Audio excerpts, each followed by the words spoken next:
안녕하세요 여러분, 비욘드 스타트업 라이브에 오신 것을 환영합니다. 저는 언제나처럼 이은세고요. 저희가 29번째 시간을 벌써 맞았습니다. 그래서 30이 되기 전에 뭔가 좀 20대의 마지막을 좀 뜻깊게 보내고 싶어서 새로운 시도를 해보려고 하고 있는데요. 저희가 항상 이제 파운더를 모셔가지고 파운더들의 얘기를, 경험을 좀 이렇게 여러분들하고 공유하는 시간을 가졌었는데요.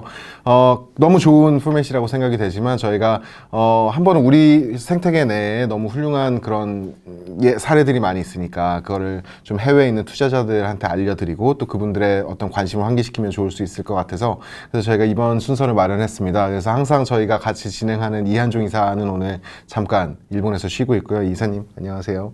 오늘은 지난번에 한번 모신 적이 있었던 네이튼 밀라드 CEO를 모셨습니다. G3 파트너스의 CEO이시고요. 저희가 이제 한국 생태계에 관한 얘기들을 말씀드린 것처럼 해외 투자자들을 위해서 한번 말씀드려 볼 건데, 그래서 방송은 오늘 영어로 한번 진행을 해보도록 하겠습니다. Nate, please introduce yourself. Sure. Thanks very much, Inste. Thank you. So I'm Nathan Millard, the founder and CEO of G3 Partners. G3 is a company that I founded just over 4 years ago now. We're essentially a marketing and growth company that helps international businesses to discover growth opportunities in Asia.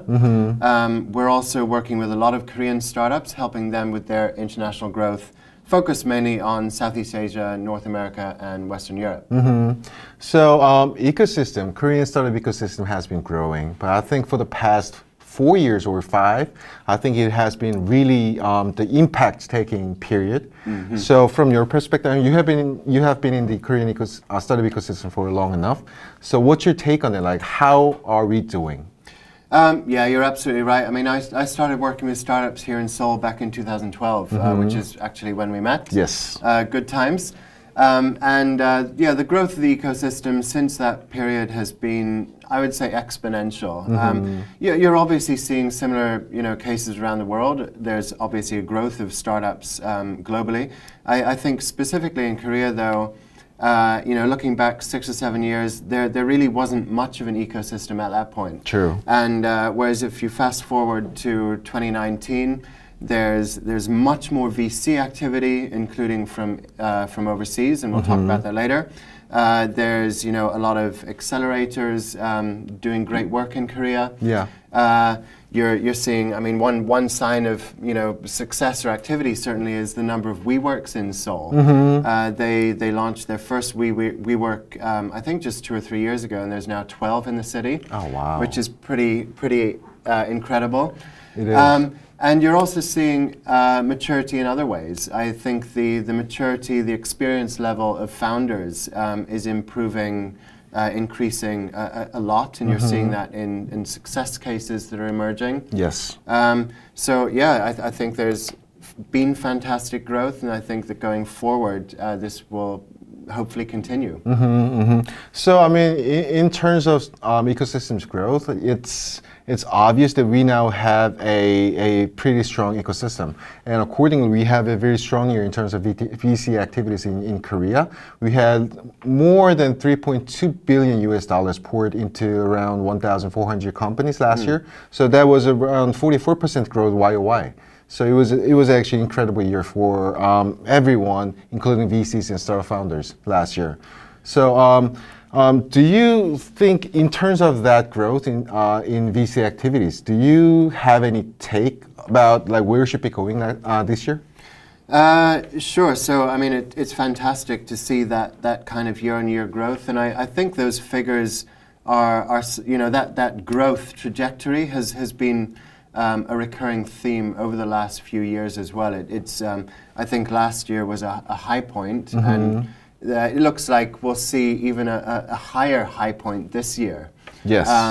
And it's great to see an increase of inbound VC activity from the rest of the world. There's been some really massive investments just in the last few months. It is very true. Another $2 billion for Coupang.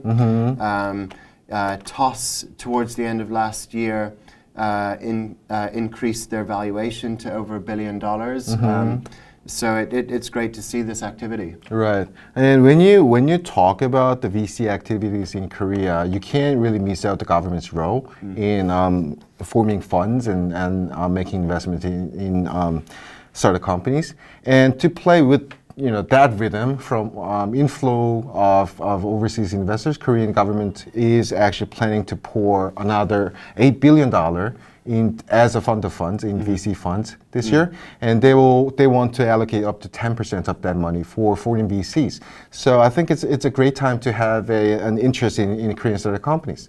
There has been a concern that it is true that there has been a concern that Korean government has been a little bit too serious about kind of helping the ecosystem.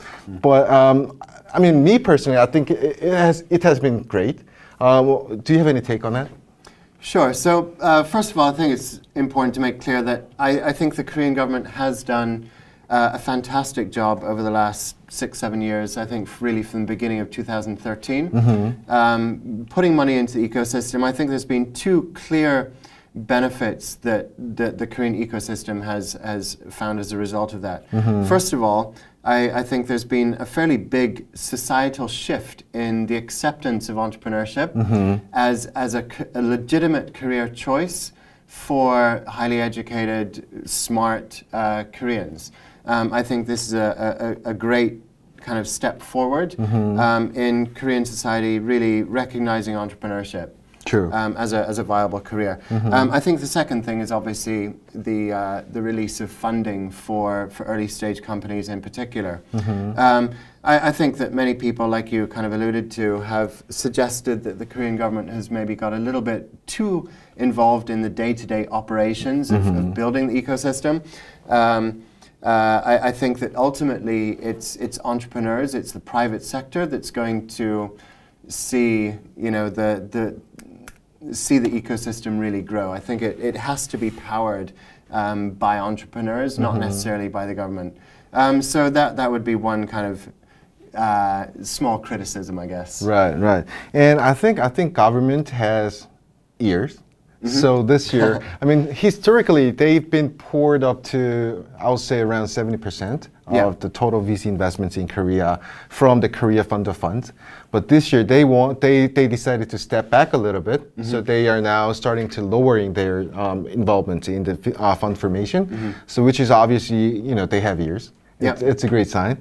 But still, I mean, Korean government, there are some areas, in my opinion, that Korean government should still be kind of have interest in assisting, and that's actually inviting foreign capitals into Korean ecosystem, because Korean startups are great, but by and large, Korean startups are Korean, and Korean market is great, but it's relatively small side. So I think for the future of Korean startup companies, we have to globalize the ecosystem by inviting foreign VCs into Korean startups. And for that, like I said, I mean, Korean government wants to increase their involvement in foreign VCs fund formation up to 10% of the total fund size. So I'll say it's a right move. Yeah, I think it's a positive sign. I think one thing, especially going back a few years, I think one thing that was missing here in Korea was the existence of a deep pool of experience, and by that, I mean experienced entrepreneurs who've built companies in the past, who've led their companies to IPO or acquisition. If you look at the more established ecosystems around the world, like especially Silicon Valley, parts of Europe, Israel, etc., the ecosystems are really driven by experienced entrepreneurs who are offering their skills and experience back to early startups. There was a certain lack, I think, of this depth of experience in Korea a few years ago, and I guess one way of kind of fast-tracking Korea is to bring that experience in. True. And obviously, a lot of VC funds have seasoned entrepreneurs attached to them as partners or entrepreneurs in residence, and for the Korean government to see that and be investing in international VCs coming to Korea is a positive sign, I would say.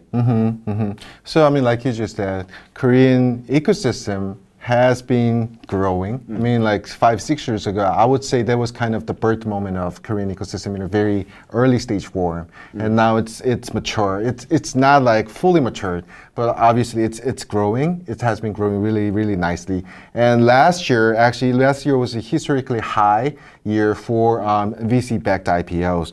We had around $2.5 billion worth of IPOs last year. So obviously, like you just said, that's the kind of tacit support for startup companies, it's been working great.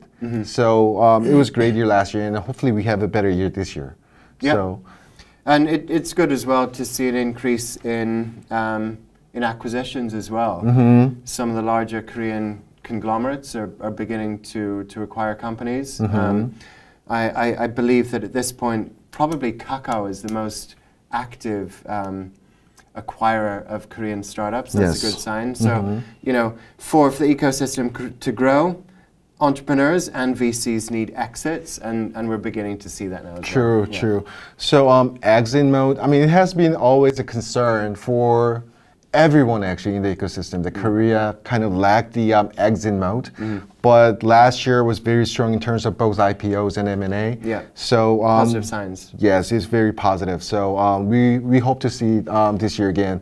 And obviously it's a trend. So if you're an overseas investors in the overseas and interested in Korean startups, this is a very good time.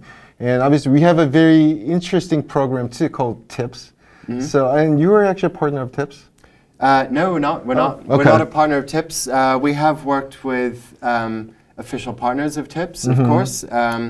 We've worked with a lot of companies that are part of that program. Obviously, it's a government-backed fund matching program, and companies can get up to 5x. I've even heard 9x of the investment that's put in with private money, basically. Right. So if you put like 100K in a startup as an early stage investor, like an angel or seed, the government will match it up to 5x for R&D, meaning like you can hire engineers and programmers with that money, and also they put extra cash for overseas marketing too. So it's a great program. The catch is that you have to be registered as a TIPS partner. So if you're interested in that program, you will have to think a little bit more strategically, because I mean, you will certainly have to build a track record in Korea. So, but I mean, it's a great starting point to help and invest in Korean startup companies. On that point, have you seen an indication that foreign funds will be able to access the TIPS program, or not for now? I do not think I have. Okay. But I think it's because it's rather not known to overseas investors. Right, got it. So something obviously to be aware of and look out for updates on. Sure. So we will keep you filled in. All right. So it was a quick kind of snapshot about Korean ecosystem, and the next up is crypto. I mean, you can't talk about Korea without talking about crypto. So G3 partners have been very actively involved in that space. So can you share with our audience about your experience? Yeah, sure. So the large segments of the world of the tech space were obviously gripped by blockchain fever, I think, over the last couple of years. Right. Obviously, last year was the industry took a bit of a beating. There was massive drops in the price of many of the top tokens. Ouch. I think that for example, Bitcoin is down 70% on what it was about 12 months ago. Right. On a more positive note, it's still up about 3.5x on what it was at this time in 2017. So I mean, last year was a tough year for the industry.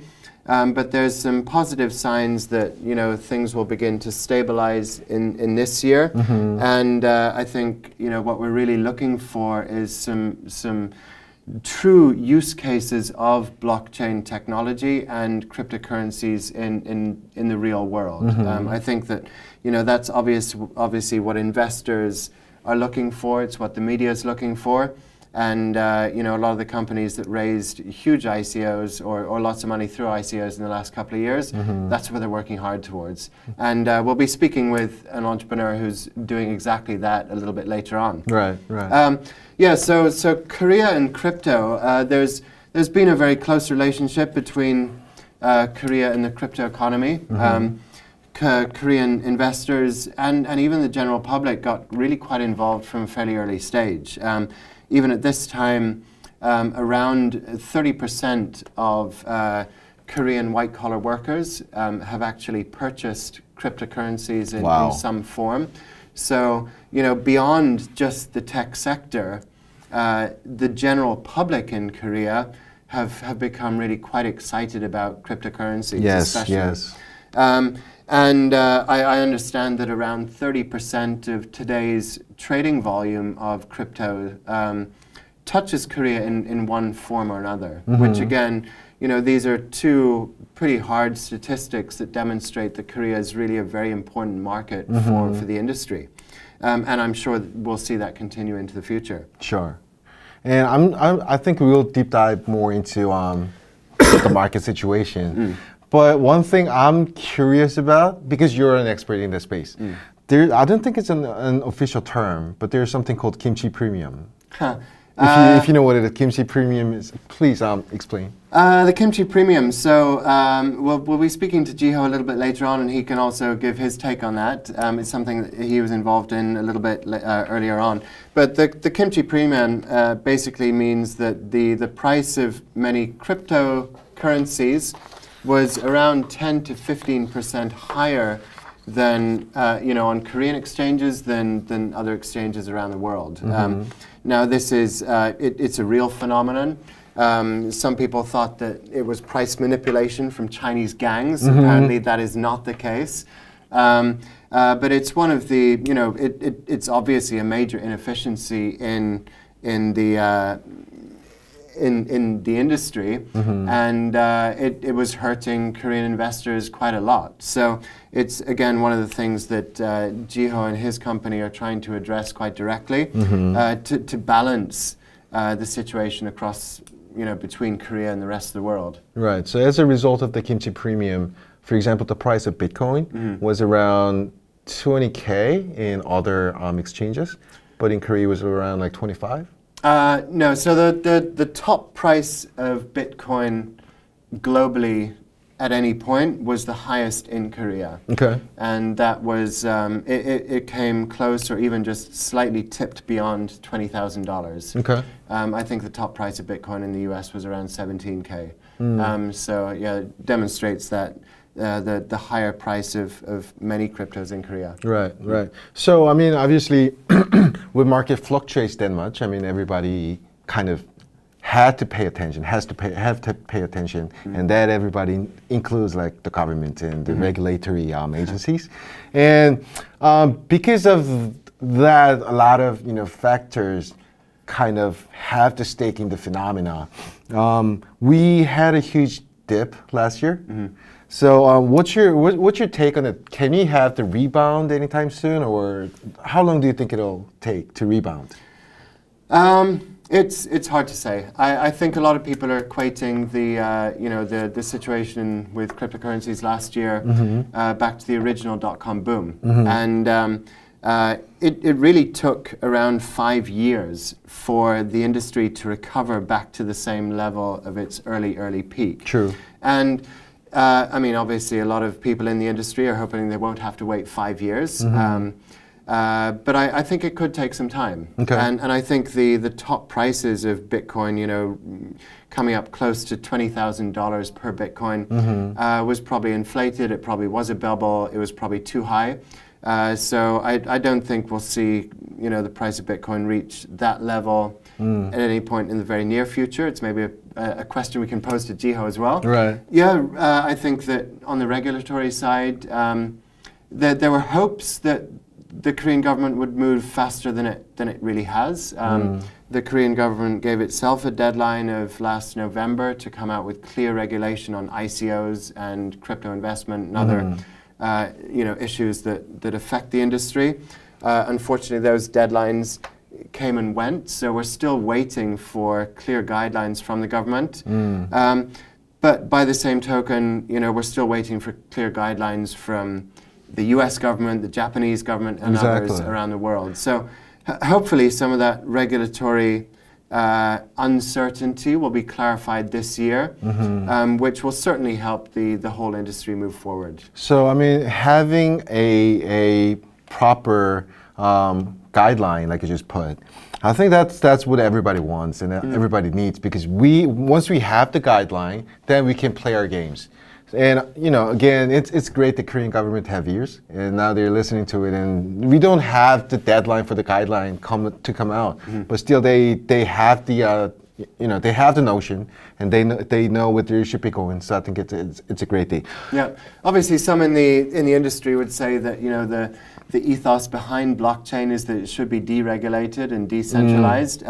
But I think the voice of, I don't know, perhaps reason is saying that a certain amount of regulation is important. True. I mean, it'll help to eliminate some of the major issues around scams, etc. that we saw. That actually protects buyers, investors, and also that kind of protects everybody in the stakeholders.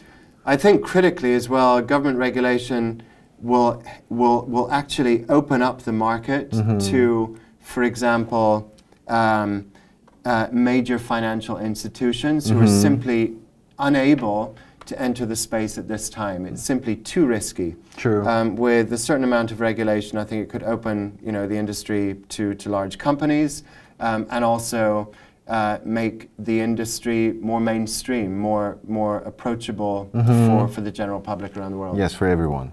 And also, I mean, one thing I learned about money and investment is that you can't really stop the money. That means money follows the opportunity, and as long as there's an opportunity, money will flow in.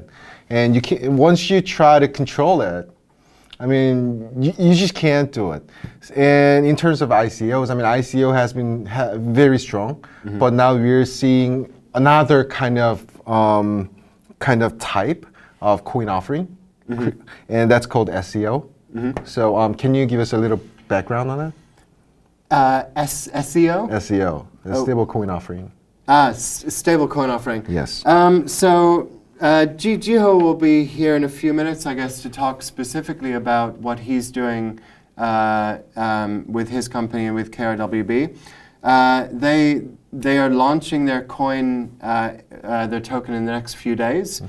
They're not going the ICO route. Instead, they're actually building relationships with individuals in the ecosystem and building partnerships. We're certainly seeing the number of ICOs reducing, and a lot of companies are going a slightly more traditional route. Raising money from investors, or at least raising money through private sales through through other means.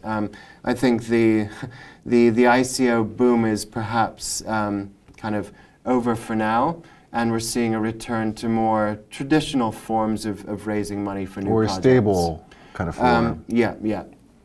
Cool. So like Nate just put, we'll have our guest, Mr. Gio Kang, in just a bit. And before that, we have a little video clip, a couple of video clips from our startup companies here at Startup Hub. So after the clips, we'll have Mr. Gio Kang, I'm sorry.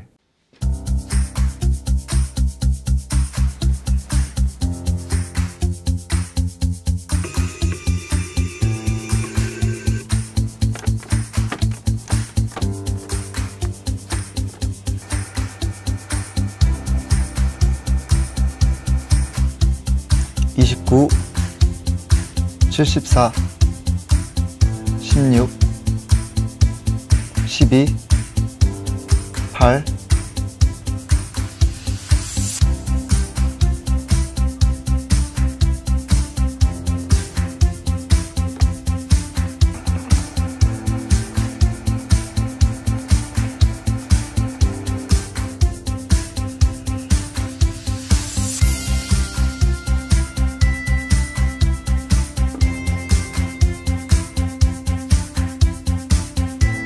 세, 비행기, 자동차, 비, 미.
All right, everybody, we're back, and now we have Mr. Jio Kang, partner of BXB Inc.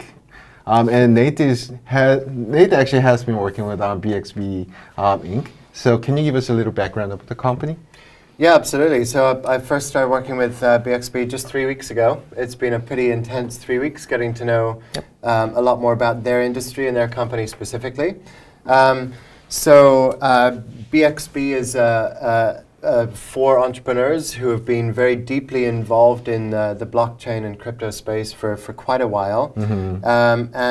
Like we mentioned earlier in the segment, you know, the kimchi premium is one of the inefficiencies in the global crypto economy, which is something they're trying to address.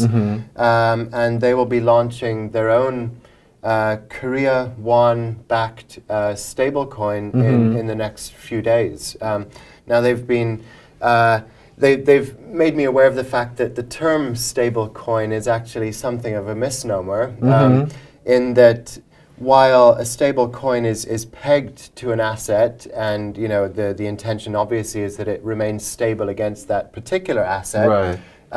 It's not necessarily entirely stable. You know, currencies fluctuate. Yes. Exactly. So that's something to be aware of. But Jio, thanks for joining us today. Yes, thank you. I wonder if you could tell us just a little bit about KRWB and some of the other issues that you're trying to solve with this new financial product. Right. So KRWB is a stable coin that we're using the actual fiat Korean won as the main strategy behind how we want to try to keep it stable. Again, as you mentioned, a lot of stable tokens out there. What a stable token basically is, it's a token that strives to be stable. So one of the main objectives of the token is, or the token of the coin is to be stable, and different teams try to implement different strategies on how they could keep the price at a stable level. But doesn't mean it's absolutely stable. Again, it means that the team that's working on the coin is trying to keep it as stable as possible. And again, the better the algorithm or the better the strategy, it could mean that more coins are more stable than others. Sure. So what we're trying to address is that, I myself have been involved in crypto since 2013, I believe. That was when Bitcoin, I think, the price of one Bitcoin hit $100 for the first time. And caught my attention. That's when, again, out of curiosity, I started actually building mining rigs in mining my own Litecoin. And fast forward a few years forward, as I think you were talking about the quote-unquote kimchi premium earlier. Right. And this came to my attention in early 2017. And again, I had some experience in working with businesses between Silicon Valley and Korea. Also had a little bit of understanding of how crypto worked. And when I saw that, my first understanding was that, oh, there are a lot of people in Korea that want to purchase Bitcoin but there's not enough Bitcoin to go around. Right. So like there's suddenly a frenzy of people trying to get in on this new magical virtual money, how they explain it, but there just wasn't enough to go around. So like people just started buying at a premium, right? So like people are willing to buy the Bitcoin at a higher price than what the global price is because it's just scarce. Yeah. And in a perfect market, like if something like that happens, for instance, like if something is selling well in a specific area, other people will naturally come into that market and try to sell that product to normalize the price across the market. Right. But what happened in Korea is that because there are a lot of strict capital controls, people just didn't understand how to make all that work between the global market and the Korean market. Like if you are importing crypto, for instance, into Korea, like how does the bank categorize that? How does that get filed? Right. How do you file taxes? There's so much like uncertainties around this. I just don't think that the people that were trying to solve the price inefficiencies those efforts weren't enough to bring the price down. And eventually, what actually happened was that a lot of people that bought Bitcoin at a premium price actually were hurt the most on the way back down. Right. Because obviously they bought it a lot more expensive than anyone else. But now, since the price is down, they lost a lot more money. Right. So KRWB was built to kind of try to address these inefficiencies.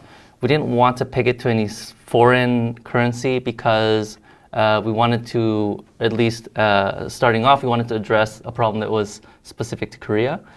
And the problem was that, it's just hard to get money in and out of Korea, especially if you're in crypto. And while doing that, we also wanted to make sure that we had the ability to be completely compliant with whatever regulators would be worried about, because again, the money never leaves Korea. The money is safe in our bank account, while allowing people to trade in and out of Korea. So I just wanted to kind of dig in a little bit more to the question, why Korea? Obviously, the kimchi premium is one, I guess, opportunity, normalizing the price of cryptocurrencies between Korea and the rest of the world. Yep. I guess one of the other things is also the fact that there is just so much activity. Is there anything beyond that you're kind of capitalizing on? Any other opportunities that you see specifically setting up a Korea won-backed stablecoin versus, for example, another USD-pegged coin or another currency? Well, so my experience in or how at least tech works in Korea, or how the mass adoption happened for new services and new startups, is that once something catches on fire, everyone starts using it, and it becomes like the most advanced market in the world for like specific things. Right. For instance, I would say Kakao Messenger. I don't think there's any other country that has like a single messenger where the entire like nation uses. Right. So and by entire nation, penetration is around 97%. Right. It's ubiquitous. So like if you can like tap into a market, and it's fairly easy to get a very high market penetration, and leveraging that, it's really easy to kind of like continue to innovate on top of that platform, and we're seeing a lot of Korean startups use Korea as a test bed to go out into like different regions in the world. Yeah. So I kind of like, there are a lot of hurdles that need to be overcome in order to get there, but I see Korea is making a lot of breakthroughs in terms of fintech. And I kind of see blockchain as one of the things that will affect that momentum greatly. Yeah. And like at the stage that we're at, like our stable coin is primarily going to be used for crypto trading. And that's because it's difficult for us to go into more consumer-facing fintech products, such as like payments, or probably a vehicle for making investments in different startups or different ICO projects, or maybe as a way to provide more liquidity to maybe people that need a loan or something like that. Like all of these can, I believe, be like revolutionized through the new technologies that are coming out. And what we're waiting for is for the government to actually, understand what's happening and set clear guidelines on what is allowed versus what is not allowed. And I kind of see that a lot of companies in this space are, they're getting ready to get into this space. There's a line that they're not crossing at this moment, but they want to be ready to run as fast as possible as soon as the governments and regulators say, all right, like, these are the guidelines, here are the places you can go, here are the places that are forbidden, right? Yeah. And from what I understand, KRWB, it really streamlines financial interactions between Korea and the rest of the world. Yes. So, in terms of practical use cases for this, I guess in the short term, you're going to be seeing people using KRWB that are already using cryptos, right, and that are already engaging or want to specifically engage with Korea. That's true. But I guess in the next stages over the coming months or even years, you'll see more established organizations that are doing business in Korea, that are, for example, acquiring products or services from Korea on a regular basis, that have difficulties moving capital in and out, and are subject to fluctuations in global currencies that affect prices. True. Is there anything else on that you think is important to add? Right. So, for instance, if you are let's say you're a company in the Philippines, for instance, and you are importing goods from Korea into the Philippines. Yeah. Let's assume that as an importer in the Philippines, you agreed to pay the Korean company in Korean won. The Korean manufacturer, for example. Exactly. Yeah. So, all right. So they know what the bill is going to be in Korean won, but let's say that the payment is set to be made in like different installments over a year. It's very hard to predict how much I will actually be paying in every payment in Korean won, because the FX rate, the foreign exchange rate, is constantly fluctuating. Now, the easy way to get around that is to maybe pre-purchase some Korean won so that they can hedge against that risk. So then if you're purchasing some Korean won that you're going to have to be paid out later, at least you can set the exchange rate and you won't have to worry about the value of the Korean won fluctuating because you're already holding it. Yeah. So, but that actually isn't possible currently. It's extremely difficult to do because of the capital controls.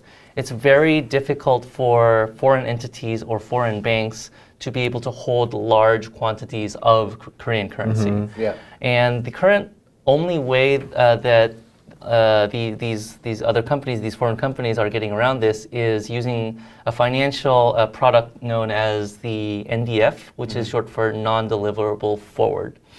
And what this is basically a futures contract without actually delivering the product at the end of the contract. Right. So when you enter into a future contract, you agree to purchase and exchange a good or service at a future date at a specific price, whereas in NDF, you don't actually exchange the Korean won because no one's holding on to it. You just agree to pay whatever the price difference is in the FX rate that you set in the contract. Right. Now, that itself has its own inefficiencies, which, again, if I keep going on to this, it'll probably take up all our time. But we see that the Korean won-based stable token could be an alternative to working with the NDF. In a sense, you can essentially hold the Korean won virtually without actually holding onto the currency itself. Yeah. And also, it could be assuming that we're able to get to that scale, it could be a very useful tool for people that want to hedge against foreign exchange when working with Korea, and especially for like importers and exporters that are dealing with Korea as well. Yeah. Yeah. So ultimately, businesses could acquire KRWB, Exactly. hold it in a wallet anywhere in the world, and then use it as and when they need to. Exactly. Yeah, yeah. I have a question.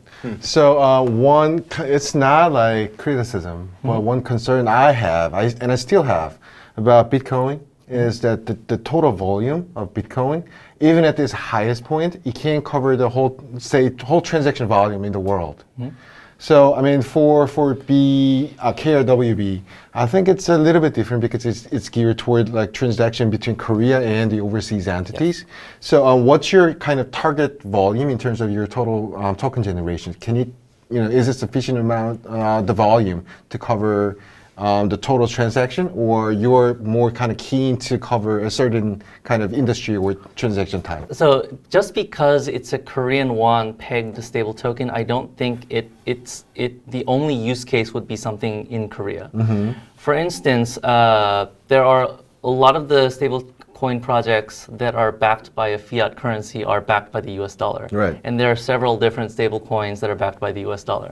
So which one do you trust? Do you trust Tether? Do you trust TrueUSD? Or do you trust KRWB? Like the stable coin itself, as far as the person that's using it is concerned, I don't think it's too important what it's pegged by. What they're concerned about is it stable or not, and can I trust that it's going to remain stable while I'm holding on to it and while I'm doing business using that coin. And I think last year we saw a specific issue with this with USDT, True.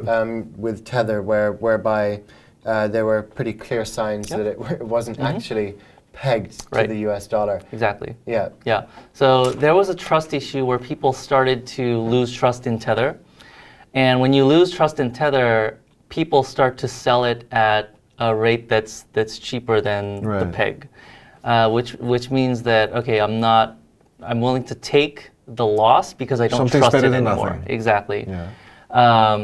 So again, like let's think of a perfect world where you're able to like pay your bills using crypto. If that's the case, it doesn't really matter what the peg is, as long as it remains stable. I'm able to like pay my bills with it. I'm able to like buy my lunch and dinner with it, and I'm able to do all of the required economic activities that I need using a token. Then I don't see why KRWB, which is pegged by Korean won, cannot be used by someone in Europe or someone in like South America or even America. Sure. So our goal, again, our initial goal is to take it step by step by resolving the immediate problems that we see coming.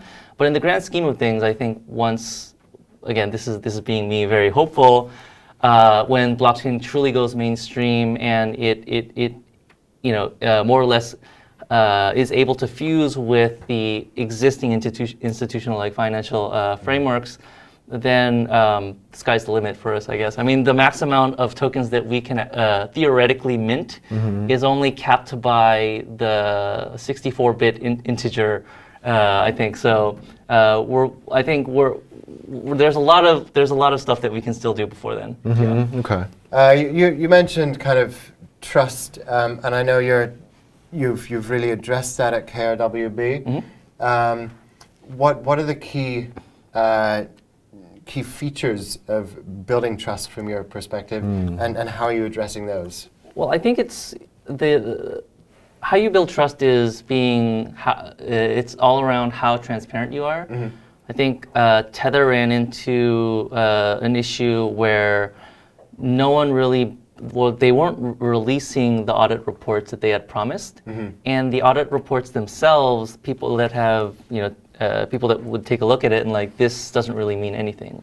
So just to clarify, so obviously in the ideal scenario, for every single USDT that exists in the market, there would be a US dollar held in a bank account. Exactly. So that's the promise. And the issue basically was that people over time, I guess, lost faith in the fact that, that there was the same number of tokens in the market as there were dollars in an account. Exactly. Yeah. So like they were behind, I believe they were behind schedule on releasing the audit reports, and people were asking, hey, like, do you actually have the money? They weren't able to give a straight answer, and I think that's when people started to lose faith. So how are you addressing that? So we have a very strict policy in that we don't mint first of all, we don't mint tokens that aren't in the bank account. So the money needs to hit our account and locked under a pledge before any tokens can be minted. Right. Now, obviously, we can't share this information in real time because a lot of this is done manually. In the future, we do want to make it real time, where we do have automation between the banks and our company, which is required for us to actually have this data flow in real time. Whereas right now, when the money hits the bank, there's a lot of manual paperwork that needs to be filled out. An actual person has to fill in the report and scan it and upload it to actually confirm that the funds have been secured. Now, I think this pledge is also something USDT and other stable coins have said. So, from a user perspective, they may not know you personally, they may not trust you, Exactly. they might not trust what you say. So, how are you going to prove to your users that that there is legitimate, pegging to Korean won? Well, I mean, we issue monthly reports. Okay. The monthly report is looked over and signed by an accounting firm within Korea as an audit report. And basically what he does is, the process is we ask for an official bank statement, like a printed out bank statement with the signature of the branch manager.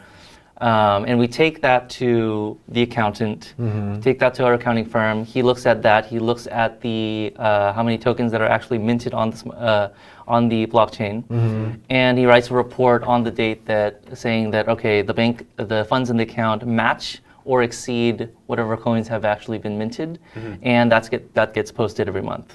Yeah. Okay, so you basically got a bank and a third-party auditor confirming this on a very regular basis, right? And then those reports are going to be public, right? That's true. Okay.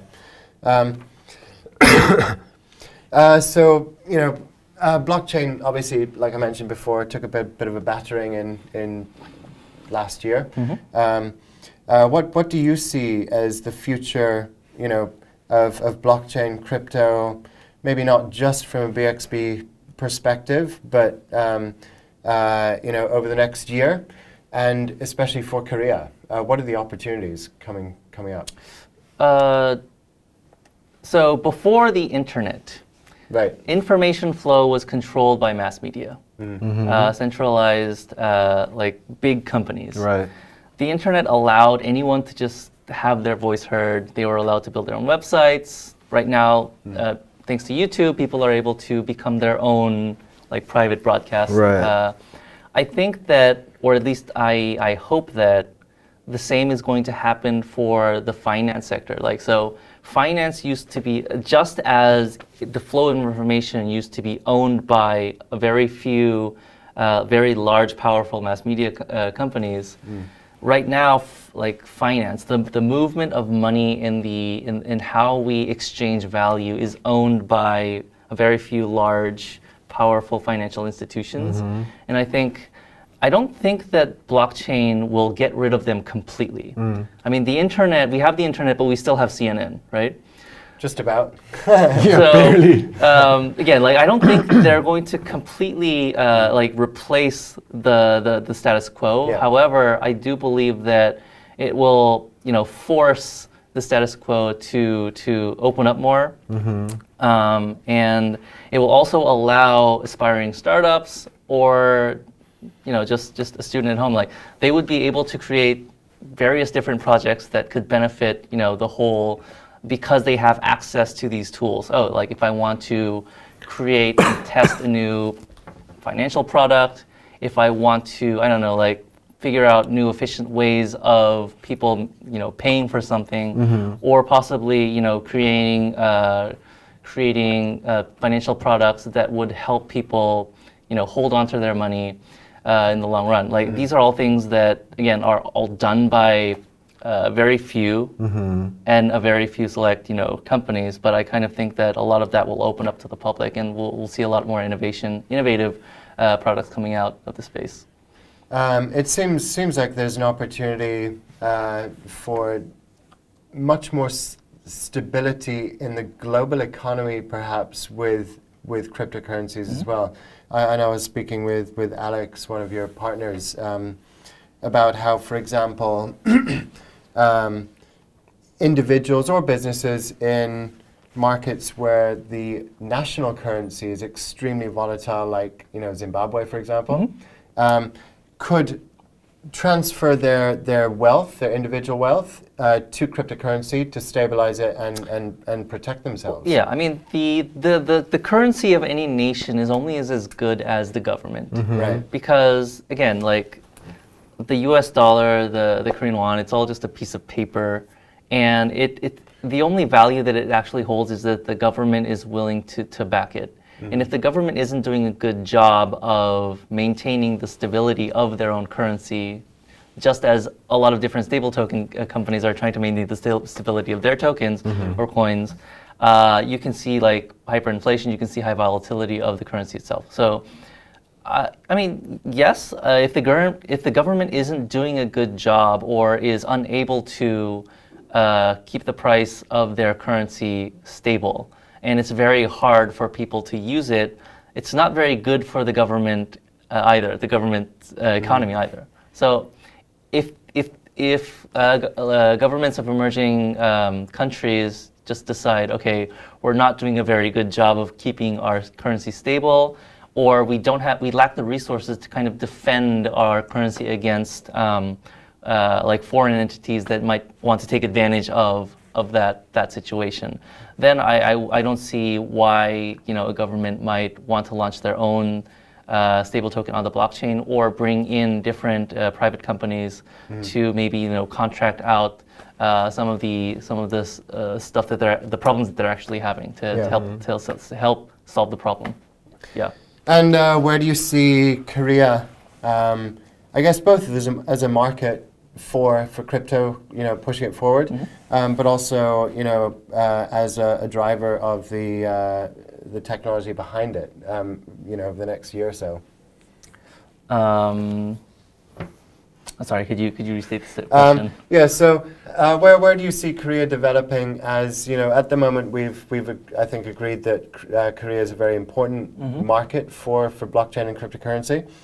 Where do you see that going forward, both in terms of market adoption, but also in terms of development of the actual underlying technology? Well, I mean, I am aware that there are a lot of companies that have some very good products and are just currently waiting on the sidelines because there aren't clear guidelines as to what they can and can't do. Right. Like, for instance, I know companies that have implemented blockchain towards personal identification and security around that. As you know, like in Korea, the security around personal information is actually a very big deal, and it's actually a traded commodity nowadays. So, like, trying to tackle that problem and trying to use like market forces, try to incentivize the security people to keep that information secure. Right. Also seeing like, for instance, if in Korea a lot of things are done online. I mean, if you are, for instance, a power blogger on for instance a Naver blog, how do you incentivize that person to continue to create very quality content without having to spam everyone that comes to the site, or having to tag that person using a cookie, continuously track that person, and continuously feed that person ads, and I think all of this can be, I mean, because the internet is the beginning of internet, everything was free, and I think because everything was provided as free, the information was provided as free, a lot of these companies needed to come up with ways to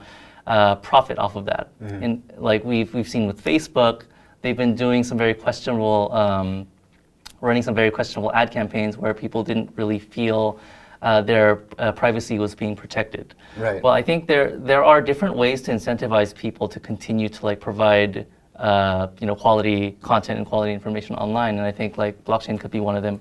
Again, these are all different examples, but the main thing that all of us, including myself, are waiting for is clear regulation and clear guidelines around how we Sure. can do this. And then we're at the starting line right now.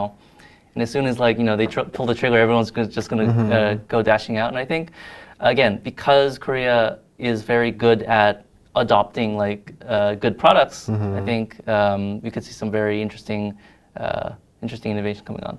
Yeah. Sure. So I guess perhaps somewhat slightly frustratingly, we're waiting on the government. Yeah. Yeah. And it's, I mean, there are positive signs. It's not like the Korean government is anti-blockchain or No, that's anti-crypto. not. Yeah. They've made very clear indications that they are in support of the industry Yes. from a general perspective, and we're just really looking for clarity. Right. I think there's a lot of responsibility on the companies that are in crypto right now, because I understand where the government is at.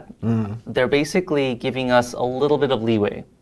They're not going to tell us what we can or cannot do, but what they are saying is that if you do anything shady, if you damage someone or something, like we will prosecute you. Like that's basically the stance. And depending on how the current blockchain-related companies in Korea respond to this, like if there, for instance, if there are a lot of companies that have caused a lot of damage to a lot of people and to different companies, then the government is obviously going to say, you know what, this isn't working out. We're going to clamp down hard. And then the next time another blockchain company that could have a legitimate product could ask the government, can I do this? I'm like, no, obviously not. Look at the last time we opened this up. So there's a lot of responsibility on the companies that are currently out there at the stage that we're at to try to foster a very healthy ecosystem around this and not to mess it up for the future startups to come. Right. Yeah. So obviously you guys are launching your crypto, KLWB, on January 30th, Yes. which is tomorrow for us right now. Yep. So we're still recovering from the last year's step, and that includes the sentiments of general public. So from your perspective, is this a really good time to launch a product? And if you think so, why is that? Well, from a purely trading perspective, because it's a bear market, people want less exposure to volatility. Right. So if, for instance, if you are a hardcore crypto trader, then because of the price fluctuations, you're obviously going to want to move your assets into a different form of crypto that's not volatile. So as you're trading, obviously, if it goes down, you might want to retreat to a stable coin. If you think the market's picking up, you might move some of that over to crypto. So I think like right now it's a very good time to launch a stable token, stable coin. If the market was actually picking up, I would actually be more concerned because again, when we're in a bull market rally, people want more exposure. They want to get in on like the roller coaster going up. There might not be as strong as the need for a stable token or a stable coin in that sense. That's very interesting perspective. Yeah. Thank you. So it's a perfect time to launch it, Yep. really. Yep. Yeah. And like you said, people haven't stopped trading. Yeah. Right. Yeah. They're looking for safe ways of trading. Right. I mean, a lot of last year's and the end of 2017, the hype that was there were, I think, a lot of people getting in when they didn't really understand what they were actually investing into, which is why I think also caused a lot of damage and pain to a lot of individuals. But I think right now the market is maturing. I think like it's not going infinitely up, but we have seen the price of Bitcoin and different altcoins stabilize somewhat compared to when the market would just kept going up and up and up and up. Because again, the market going up is also volatility. It's not. Right, that's true. Right. So I think it is a sign that again, the people that wanted to get rich quick have gone away. And the people that are left over are, the people that are in it for the long run. They understand what the technology is, and they also understand what the possibilities are. Maybe in not the future. everyone, but True, but yeah. okay. All right, so we're running out of time. So Nate, if you have one last question. I think I've pretty much run through everything that I wanted to ask. It's been great having you on, Jiho. Thank you very much. You know, I hope everything goes really well with the launch tomorrow. I understand that you'll be you've got partnerships in place that are going live tomorrow evening, Korea time. Yes. Are you in a position to mention specifics at this point, or would you rather hang on until tomorrow? Well, I mean, we have posted on our Medium blog saying that we're going to list on two exchanges. One is a Korean exchange called Koblik, and the other being, I believe it's a UK-based exchange called Bquant. They're still, again, like people ask us, why aren't you launching on a major exchange where there's tons of volume? But again, like we're very cautious in against how the regulators see this and how people actually use this. And we're also cautious about the different problems that we might have not foreseen. So we're launching a small batch with mid-sized exchanges that have a fair amount of volume to be able to test how people react to our token and how they use it, and to get more information on how to go on from there.